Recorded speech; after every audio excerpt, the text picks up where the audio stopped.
Good evening folks, and welcome to this latest video, which is 10 reasons why I love my Rolex Day-Date.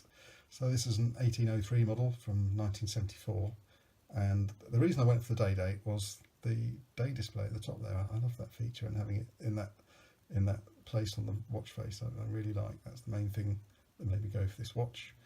Number two is the accuracy. So 42-year-old watch, and it keeps time to within 7 seconds a day, which is not unheard of for these older Rolexes. Number three is legibility. So despite having a gold face and gold hands and gold indices, because of the treatment of the matte dial and the highly polished hands and indices, the dial always looks relatively bright, and the indices, where they're not catching the light, they're quite dark there, and they stand out well, or when they are catching the light, they pop out from the matte background. So good legibility there. Number four is the oyster factor. So it is a oyster perpetual, which means it should be waterproof to 50 meters. And I've had it pressure tested and it's okay. I must admit I haven't been brave enough to take it swimming yet, but certainly wouldn't worry washing my hands or getting it wet in the rain or anything like that. Number five is the movement feel when setting, and that's a difficult thing to describe, so I'll give it a go, but it's a feeling of tightness, but without any slack. It's a rare thing to feel in any sort of mechanism. What we're just going to do is roll the time forward a little bit, because I want to demonstrate what happens when the Day-Date flicks over, which is going to be number number 6. That will be. So I'm going to pause the video and then start it again when we get to that time. So there it is. It wasn't quite with the minute at the top. Sorry, the second hand at the top.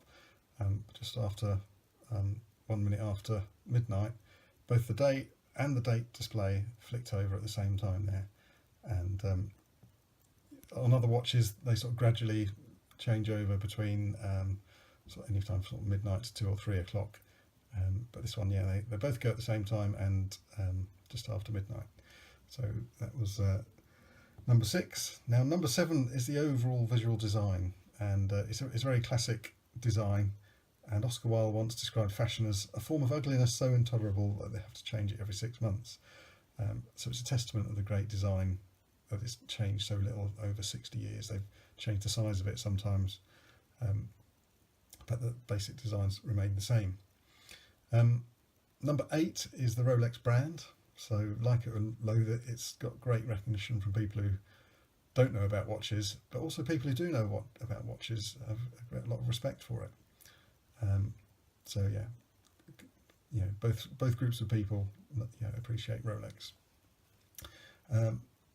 Number 9, it's solid gold. So all the Day-Dates are either solid gold or white gold or platinum.